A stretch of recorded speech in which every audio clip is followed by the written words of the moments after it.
Hello les amis, bienvenue sur ma chaîne. Aujourd'hui c'est un jour un peu particulier pour moi parce que c'est ma première vidéo YouTube. Pour celles et ceux qui ne me connaissent pas encore, moi c'est Laetitia, je suis passionnée de nature et plus particulièrement de terrariophilie. On aime bien les bébêtes chez moi. Oh, je me promène. Mon bébé. Coucou. Tu me chatouilles.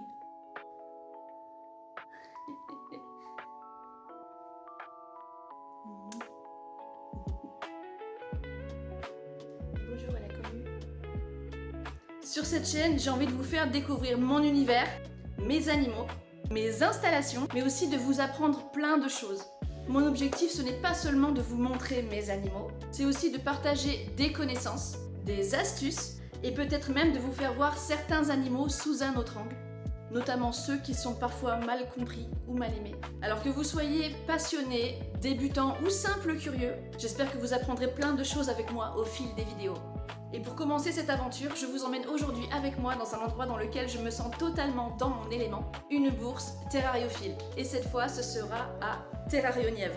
Vous allez découvrir des animaux incroyables, des passionnés, des éleveurs, des artistes et plein d'autres choses qui gravitent autour du monde de la terrariophilie. Alors installez-vous confortablement, je vous laisse découvrir mon univers juste après le générique.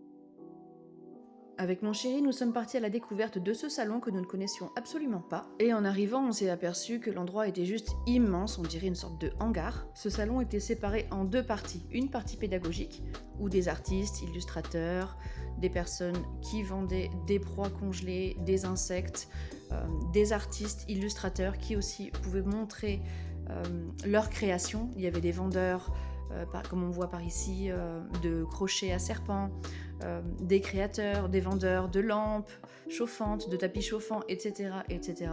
Et dans la deuxième partie, qui était une partie vente, il y avait donc des éleveurs de reptiles, des éleveurs d'arthropodes, des éleveurs de plein d'espèces animales que l'on pouvait éventuellement adopter. Mais là tout de suite, on va s'attarder sur le stand de Laure Guichard, qui est une artiste illustratrice. Donc elle fait du dessin à l'aquarelle, elle fait des marque-pages et d'autres créations artistiques autour du monde des insectes et des arthropodes en général. Je vous laisse admirer son travail.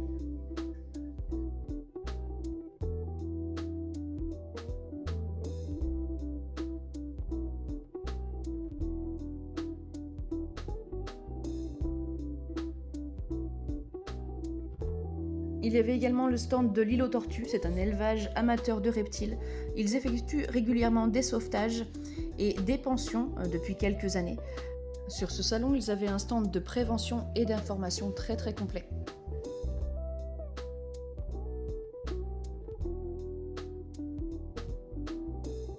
Toujours au sein de la partie pédagogique, on a eu la chance de pouvoir observer des espèces assez rares en terrariophilie, comme l'iguane. Il y avait également des tortues, un bébé caïman ultra mignon, un héloderma, qui est un reptile venimeux, somme toute assez rare il me semble, une cérastès, aussi appelée vipère à cornes, et la chouchoute de mon chéri, l'Abitis rhinocéros, autrement appelée la vipère du Gabon, un animal incroyablement magnifique.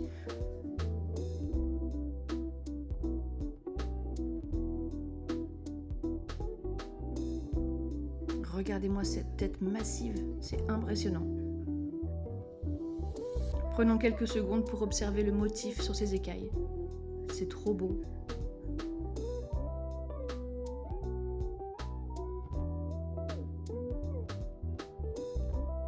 Nous avons aussi eu la chance de pouvoir observer un varan.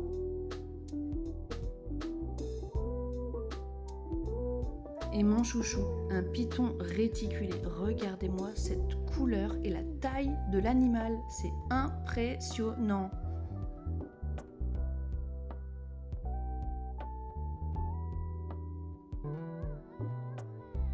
J'ai placé ma main juste à côté pour que vous ayez une idée de la taille de l'animal. Et cette couleur, pouah, oh là là. Et enfin, pour terminer dans cette partie pédagogique, il y avait un serpent ratier, superbe animal, trop beau. Et voilà, c'est tout pour la partie pédagogique. Maintenant, on va passer à la partie exposition et vente. Cette salle d'exposition est aussi très grande. Et voici Lola, une copine à moi, de chez Terradict Nevers. Allez, on va faire un petit tour auprès des stands. Allez, je vous fais maintenant découvrir quelques éleveurs que j'apprécie. Il y en avait beaucoup trop pour pouvoir tous les présenter dans cette vidéo uniquement. Donc pour l'instant, on va commencer déjà avec Fourmis Biome, un éleveur de fourmis qui propose du matériel d'élevage et des espèces toutes plus fascinantes les unes que les autres.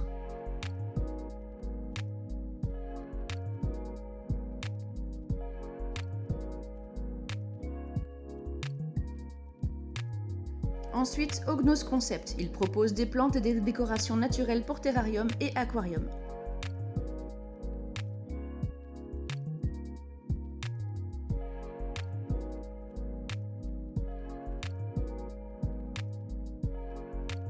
Passons devant The Red Medusa, une graphiste et illustratrice de talent qui a un univers bien particulier.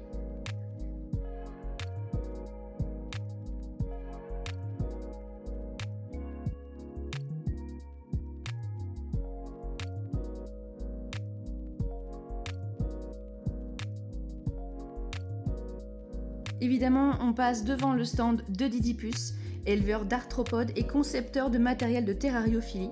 Il propose des décorations naturelles de chez Eublepharis, une petite partie de leur élevage de cloportes, quelques goodies, et ici on voit leur gamme de terrarium. D'ailleurs, l'un d'entre eux vous sera présenté juste après. Ils ont également quelques espèces d'araignées velours, des Telephonus, des Ogna maderiana, d'ailleurs j'en ai adopté un, des araignées Pikachu, des menthes et bien évidemment des Fidipus regius. Pour les personnes qui ne connaîtraient pas les Fidipus regius, ce sont des petites araignées sauteuses que l'on trouve dans le nord de l'Amérique. Elles sont ultra mignonnes et très connues dans le domaine de la terrariophilie. J'en ai moi-même adopté une bonne vingtaine à l'heure actuelle. Je suis sûre que vous les connaissez. Les petites araignées aux gros yeux, ça vous dit rien? J'ai eu la chance de pouvoir en manipuler une pour vous la montrer en vidéo tout de suite. C'était un petit mâle. Trop mignon. Allez, on passe dans le vif du sujet. Je vais laisser Sandrine de Didipus vous présenter son dernier bébé, la Nexa Plus, un terrarium modulable et idéal pour les araignées sauteuses, voire pour d'autres espèces. Alors, le Sandrine. Nexa, qu'est-ce que c'est? Coucou. Alors, le Nexa, en fait, c'est tout simple, c'est un terrarium évolutif, donc qui se présente en deux parties. Donc, une première partie pour la période juvénile et une deuxième partie à partir de subadulte pour jusqu'à la fin de sa vie, en fait. Donc, dans un premier temps, la première partie, on l'aménage comme ça. Donc, on a les petites grilles amovibles qu'on a juste à insérer ici. Hop. Hop, donc ça se coulisse, ça rentre tout seul. Ensuite, on a la vitre, on la pousse au fond. Avec ça et le petit carreau. Donc là, elle peut faire sa vie dedans jusqu'à L5, 6, 7, voire plus. C'est comme ça dépend aussi de si elle est active ou pas. Et puis dès qu'elle commence à avoir vite fait le tour de celui-là, et ben on peut rajouter l'extension du coup. Donc il suffit de retirer la petite porte, on retire toutes les grilles, on les met sur le côté. On a les deuxièmes grilles pour la partie haute. Hop. On pousse la vitre à fond, on remet ça. On le coulisse, c'est tout simple. Hop, donc on a deux petits rails. Je me mets en face. Hop, il y a juste à emboîter. Ensuite, on a un petit rail ici avec cette petite pièce. On a juste à mettre là jusqu'en bas qui permet de verrouiller le tout. trop bien. Et ensuite, on a la grande porte qui est là. Hop. Et la lumière. Voilà. Donc ça fait un terrarium qui fait 24 cm de haut du coup pour une Fidipus de subadulte à adulte. Et on a cette petite partie là. Alors c'est vrai que dans la première vidéo que j'avais fait, on l'avait pas expliqué ça. Ça permet de maintenir la grille ouverte. Alors je suis pas en face, je sais pas si je vais arriver à insérer bien. Hop. Voilà. Donc soit ici, soit sur la partie d'en haut. Ça permet, pour les gens maladroits comme moi, qui n'ont pas envie de retirer la porte, de la poser quelque part et de la faire tomber, de maintenir la vitre le temps de vaporiser, le temps de nettoyer les bestioles et tout ce qui est. Voilà. Super. Super produit. Foncez les amis chez Didipus. Et bien sûr, toutes les grilles sont personnalisables. On a tout un panel de couleurs ici. Hop. Plus les couleurs qu'on n'a pas encore fait mais qui sont disponibles sur demande. Donc si on veut mettre du vert, je sais pas moi, du vert platine, du rose, du blanc, voilà. On a des couleurs sont disponibles sur le site. Il y a 28 couleurs disponibles. Génial. Super. Merci beaucoup Sandrine. De rien. Le lien vers leur boutique est en description. Allez, maintenant on passe voir les copains de chez Jungle Box, chez qui je me fournis en plantes tropicales. Leur serre est juste incroyable. Je vous laisserai consulter leur site internet.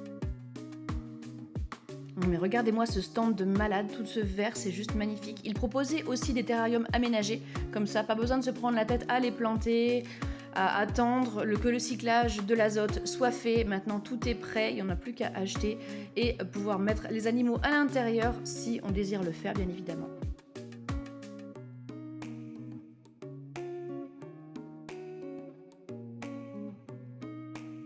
Il fallait absolument que je garde cette séquence pour vous les montrer. Regardez-moi ces petits bébés Pogona, ils sont pas trop mignons, j'adore. Pardonnez-moi, je me suis un peu égarée. Donc du coup, maintenant on passe devant Tropic Home.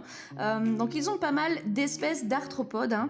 D'ailleurs, mon homme a adopté une mante, une Deroplatis dessicata. Et moi, j'ai bien failli craquer et repartir avec des blattes souffleuses géantes de Madagascar. Mais non, j'ai été forte, ça va. Bon, à la prochaine bourse, il y a de grandes chances que je reparte avec des blattes. Mais bon, on verra la prochaine fois, hein. On n'est pas encore là. Reptiproject fait un élevage de reptiles. Il a des jolies espèces de serpents, dont des Antaresia que je ne connaissais pas. Une espèce qui est peu connue en terrariophilie, hein, et pourtant elle est vraiment très très intéressante. Regardez ce baby, un Antaresia, il est trop beau. Regardez la couleur de ses yeux. Oh là là, magnifique. Tout de suite, on passe devant Alex King Snakes, qui est un petit élevage de geckos à crête et qui est le président de l'association Reptile World, dont je fais partie depuis quelques semaines. Il nous en parlera juste après.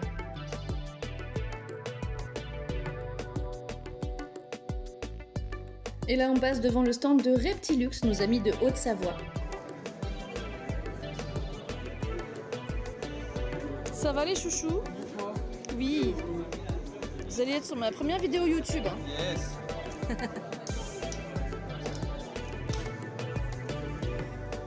Les amis, faut s'abonner à les petits bestioles. Oui, oui. C'est important, ça soutient. Ça ne sera pas coupé au montage. Oui, je sais, j'ai un rire démoniaque. Allez, je les laisse se présenter. Les amis, on est en présence de Reptilux. Bonjour. Salut à toi. Bonjour. Je vous laisse vous présenter et dites-nous un petit peu ce que vous proposez. Eh ben, on propose pas mal de matériel, comme tu peux voir juste ici. Des terrariums en 3D, des cachettes, des figurines. Ça, des œuvres d'art, Voilà. bon, les dessins, nos t-shirts. Oui, qui sont basés sur les dessins d'ailleurs. Qui sont basés sur les dessins qu'Emilie crée parce qu'elle a vraiment un talent. Je Alors trouve, oui, sur ça les oui, dessins. féminin, on ne s'est pas présenté du tout au début, Ouais. mais c'est pas grave. Voilà. Il y a pas de souci. Donc voilà, et après on fait un petit peu d'élevage au niveau des geckos à crête. Et prochainement Nephrurus. Ok. Donc là, on est sur des génétiques qu'on travaille un petit peu à la maison. qui sont vachement sympas. On travaille le frappeau chino en ce moment et un peu de harlequin aussi. Et puis forcément, il y a des grosses surprises qui vont arriver. Mais ça, on peut en parler parce que c'est pas drôle. Oh, j'ai hâte de voir ça. Suspense. C'est ça. Mais, C'est pour ça qu'il va falloir nous suivre pour savoir qu'est-ce qui va se passer dans pas longtemps. Exactement. et en tout cas, ça fait plaisir que tu sois passé sur notre stand. Oui. Et les amis, abonnez-vous aussi à Letty Vessiol, son compte, il est pas regarder. Merci. Et on a Alex Kingsnake qui passe nous faire un petit coucou. Oui, d'ailleurs. Merci. Alex, bonjour. Bonjour. Je te laisse te présenter, du coup, montrer un petit peu ce que tu proposes Bah, aussi. écoutez, moi je suis Alex Kingsnake. J'ai une chaîne YouTube, j'ai des réseaux sociaux à la base. Aujourd'hui, on est avec Reptilux à Terre-à-Nièvre. On présente quelques animaux, de la figurine. Moi, du pareil, Corellophis ciliatus, j'ai quoi à Crète. Et on a créé une asso qui s'appelle Reptile World en Rhône-Alpes, dans l'objectif de créer une bourse aussi, comme celle-ci par exemple. Et je vous invite à suivre la page et vous renseigner sur l'asso. Et puis voilà, on partage la passion comme tout le monde, comme tous les événements bourse terrariophile. On fait découvrir les animaux, on fait de la prévention, on fait des... Voilà. Super. Ouais. Très bien. Génial. Merci beaucoup. Ciao. Salut. À bientôt. Merci les amis. Allez, on passe maintenant devant la volière aux papillons de l'Épidoflora, un élevage de chenilles de toutes races. Et si vous cherchez à adopter des espèces très colorées, c'est chez eux qu'il faut vous tourner. Le lien est aussi en description. Et enfin, dernier stand de la bourse que je vous présente dans cette vidéo, Mantis Passion. On est sur un élevage d'arthropodes de toutes sortes. Il y a des phasmes, des mantes, des blattes, des araignées. Et ils proposent également des terrariums aménagés. C'est d'ailleurs chez eux que j'ai adopté ma dernière petite mante, une mante orchidée. Elle s'appelle Nebula. Et voilà les amis, c'est tout pour cette fois, j'espère que ma vidéo vous a plu. Et voilà pour cette première vidéo, j'espère que ça vous a plu. N'hésitez pas à lâcher un petit pouce, mettre un commentaire, et si le cœur vous en dit, de mettre un petit boost aussi, ça fait toujours plaisir. Aussi, j'ai oublié de vous le préciser, dans la vidéo numéro 2, donc qui sortira dans quelques... je ne sais pas, quelques semaines sûrement, on fera un animal tour, donc je vous présenterai tous mes animaux. Là, vous avez juste vu Odin, mon serpent des blés et une de mes sauterelles, mais j'ai beaucoup plus d'animaux que ça. Vous êtes juste pas prêts. Et en plus, ce sont des animaux un peu atypiques. Donc, s'il vous plaît, abonnez-vous, restez connectés et je vous dis à très vite. Oh punaise. Brrr.